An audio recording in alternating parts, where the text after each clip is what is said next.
In these buckets there is 14 ounce packets. So it's pretty easy to measure. Your first sprayer load, you come in here with a pH meter, litmus strips, whatever you've got to work with. You figure out in a 1,000-gallon load it takes 4 packets to bring the pH down by test of. Now you just know. You come back in for the next load, you open 4 packets, dump it in, and you're good to go. Not only for just our products, a lot of the agricultural sprays that we put out in farming are more effective when we bring the pH down. Roundup being one of these. That we get reports time and time again of guys who mix us in with the Roundup application, and because of the acidification effects alone, the Roundup works better. We now had a more effective delivery system getting the Roundup in.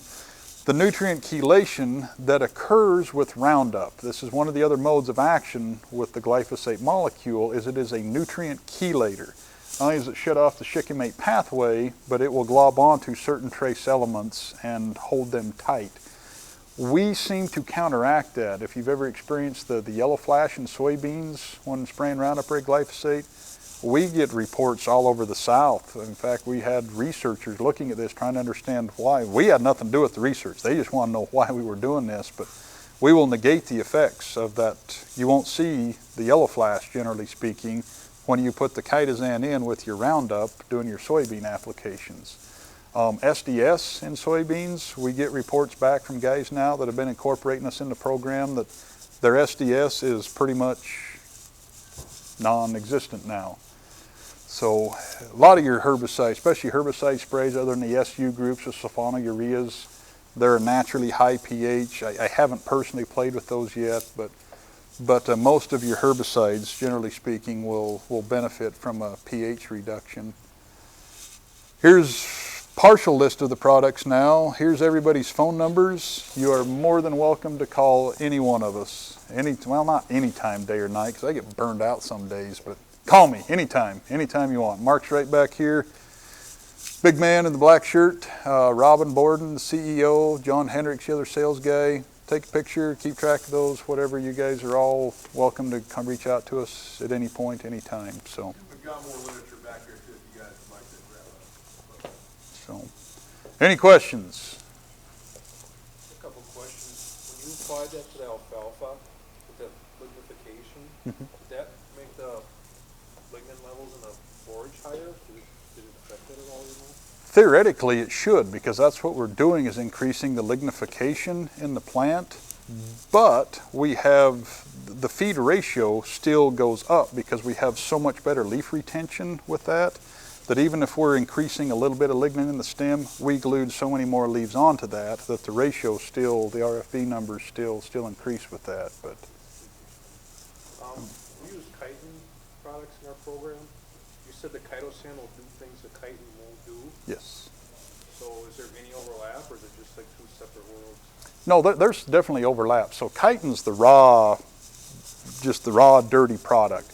At some point, chitin's going to, as it's being broken down, there will be a chitosan event, a chitosan flash that happens. At some point, they find the enzymes will cleave something, and for, we don't know how long, nobody knows how long, it will become chitosan at some point in some derivative, some form of that.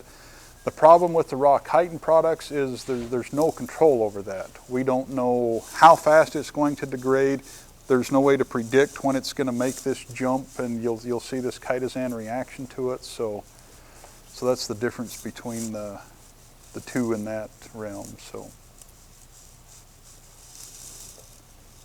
anybody else? You got to be kidding me! That was a lot. That was 10 pounds of crap in a 5-pound sack. Like everybody just done with me at that point. So, alrighty, thanks guys. Yes. All right. Oh, Colorado potato beetles. Yeah, that's a huge problem here. Okay, I don't know. It's been so long since anybody saw a Colorado potato beetle in my neighborhood, we've all forgotten what they look like at this point. However, there is guys in other parts of the country, Colorado, that I know are combining us with an organism called Bavaria bassiana. And this is another, it's kind of a special forces elite thing in there. But yeah, the combination with this bassiana and the chitosan, they're off everything.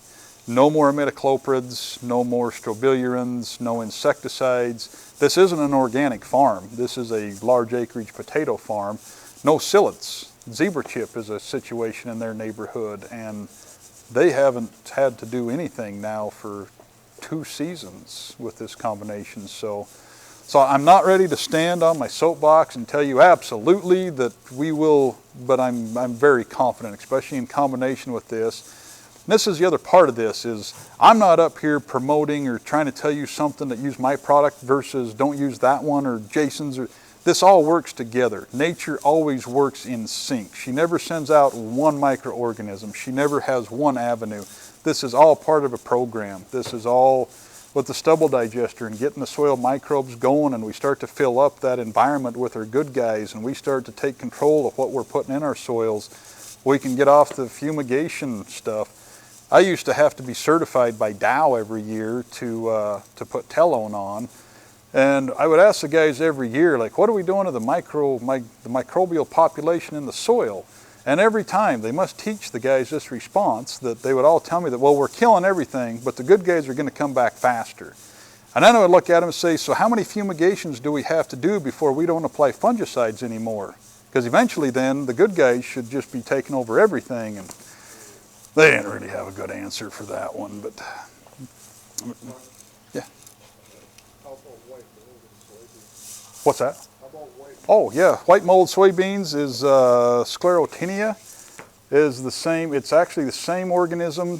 White mold in soybeans is white mold in carrots. That is a fungal infection. In fact, I was just looking last night because I knew there. Yeah, there's research articles. I've got one pulled up on my computer right now. I'd be happy to show you how effective this is against the white mold. I actually got a phone call last night. Got back to the hotel room from a guy outside of Billings, Montana that was growing hemp this year. Just called to tell me thanks and how unbelievable things turned out. He's doing this organically, and he didn't have any. They had a lot of rain around Billings this year. Really good if you were a dry farmer, not so good for anybody else. But apparently white mold in their hemp was a real problem this year, and he says he had nothing. He was right next to an alfalfa field. He says that alfalfa field was sprayed twice for aphids, and he says he never had an aphid, a grasshopper. He had no white mold in his hemp. Absolutely nothing.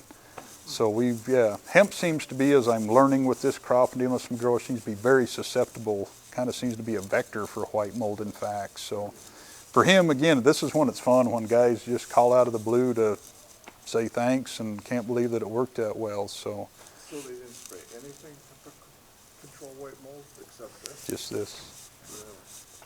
Really? Yep, and don't get me wrong, this wasn't a one treatment he was done. He was spraying every week to make sure, because in the organic production side of things, you're so limited on the tools, and especially with hemp, nobody knows much about it yet. So, yeah, he was. All across the south, downy mildew, powdery mildew, white mold, a whole gamut. And once again, we're not labeled as a fungicide. The guys are completely getting 100% control. We have been so effective as this, though, again, the customer input, that we're now labeling coming for, we will have an insecticide label and a fungicide label in the very near future. We're hoping for this season, but things move at the pace of government when you.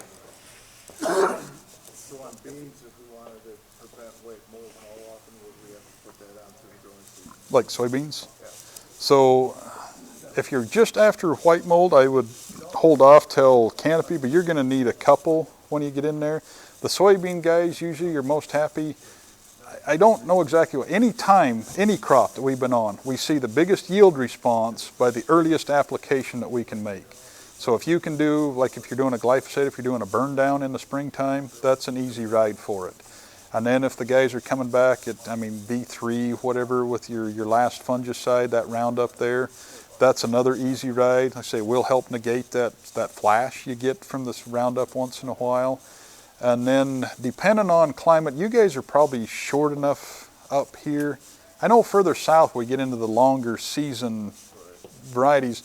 They'll come in, just prior to the vegetative shift, because we actually want to kind of drive that plant as it's moving into reproduction. So they'll make an application, like say this B3, B4 somewhere, just your last one, herbicide application with soybeans.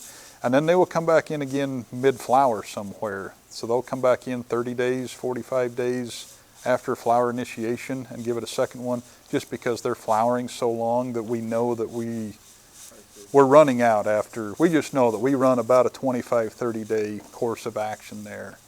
So if you came in just prior to vegetation, just prior to reproduction, you might need another one on the tail end to make sure that you extend that for the blossoms that are coming on to flowering that's coming on later. That actually corresponds pretty well to what we've been doing from a fertility app program. How much they cost per application? 100, 500 an acre per application? I don't know. It'll be, generally speaking, it usually is in the $20 an acre range. Somewhere there it varies with product and somewhat a little bit, but somewhere in that neighborhood. Recommend a pint or a quart per application? Usually everything's a pint. Yeah, that's that's what our label states, and that's our general answer to everything all the time is a pint rate per application. Yep. Anything else? Any of this product, is it like on potatoes, does it make it harder to kill the potatoes off? Haven't had any experience with it that way. Also with the grain, does it make it where the stalk wants to stay greener?